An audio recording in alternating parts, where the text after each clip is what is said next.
Hello and welcome to Real Talk. I'm Steve Peake, joined as always by my man JT Waszkowski, and today we're talking Murray State football, where the Racers dropped a heartbreaker over the weekend, falling 69-3 to the hands of the Seminoles of Florida State. JT, what happened, man? We just ran out of time or what? I mean, from what I've seen, they looked kind of scared.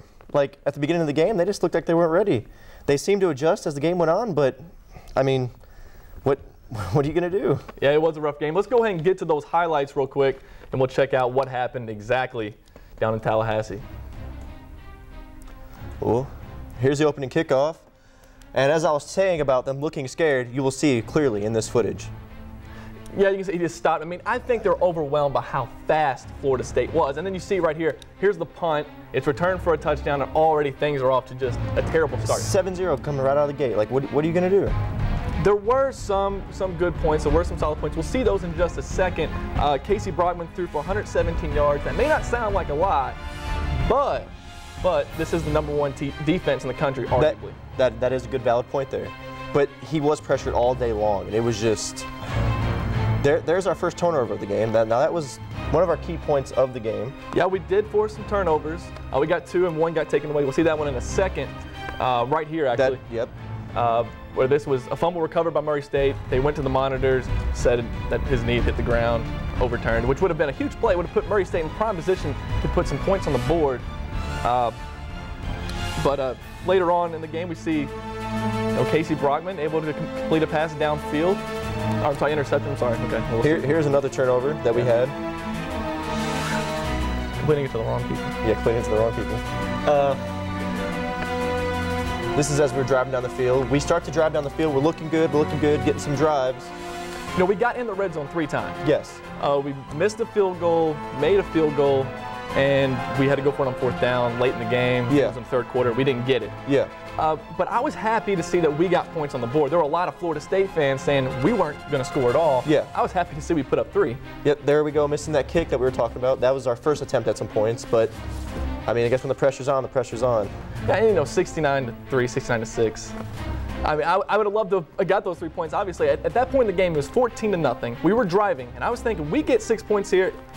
I'm not saying it turns into a ball game, but we still have what we're going for. Yeah, 14-7. You know, you're still alive, but not getting any points out of that. Florida State coming down and quickly scoring. I mean, they had a potential Heisman candidate quarterback that you see our field goal made. Yep. And E.J. Manuel, I mean, he threw all over us, and our rushing didn't get anything. And another thing that didn't help with that is Casey Brockman got sacked. With his sacks, he only rushed 10 times for 1.7 yards. Mm-hmm. Or no, it was negative 1.7 yards rather. Yeah. It's just, they were just too fast and too strong for our team. And there's our missed attempt in the red zone. That was probably our best chance of scoring. Right here, we go for it on 4th down. Of course, Casey, like you were saying, under pressure all game, gets sacked again. You know, Dwayne Brady had, he looked okay.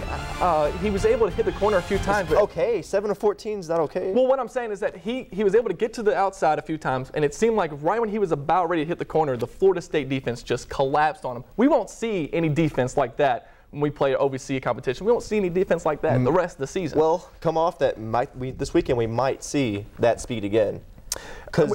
Yes, we might. Central Arkansas is another tough opponent. They're ranked in the top 25 in the FCS.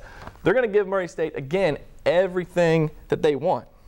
Well, I mean, going off what I've seen on the paper is that they played Mississippi, Ole Miss, very, very well. Mm-hmm. Their quarterback, Weinrich Smothers, 2 touchdowns. Yeah, and he threw for 247 yards against an SEC school, and they were leading 20-14 at halftime. I mean, it took Mississippi, and then granted, Mississippi is not the best SEC school, but they're in the SEC. They're supposed to be SEC boys. Yeah, but, I mean, that's what I'm saying. UCA looks really good on paper. So, I mean, honestly, what are you going to do? Yeah, and again, I still think that Murray State could win out the rest of the season. Every game on their schedule is winnable. Now, I'm not saying they're going to win every game, but there is the possibility. Every game from here on out, the remaining 10 are winnable. They may not win them all, but they're winnable. My good friend Steve Peake, I do not believe that all these games are winnable for Murray State. I mean, if you look, I said the worst they can do is 7-4. That's the absolute worst. Worst they can do is 0-11. Well, obviously, but I'm thinking the worst they can do is 7-4. And those other 3 losses would be EKU, Jacksonville State, UCA. And UCA. Definitely UCA. That's going to be another tough test. And I think we have to mention, though, going back to the FSU game just real quickly, why we played that game. $450,000. $450,000. Speaking of which, they did get Florida State, from what I calculated, was $6,500 for every point they scored.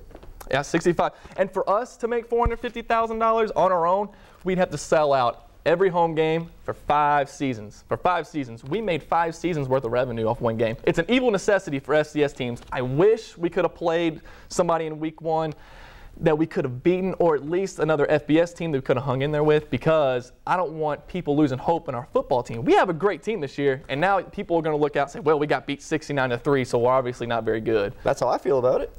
Well, that's what I'm trying to say. There's a lot of people who agree with you, who think that we're not going to be very good this year based off that small sample size of one game.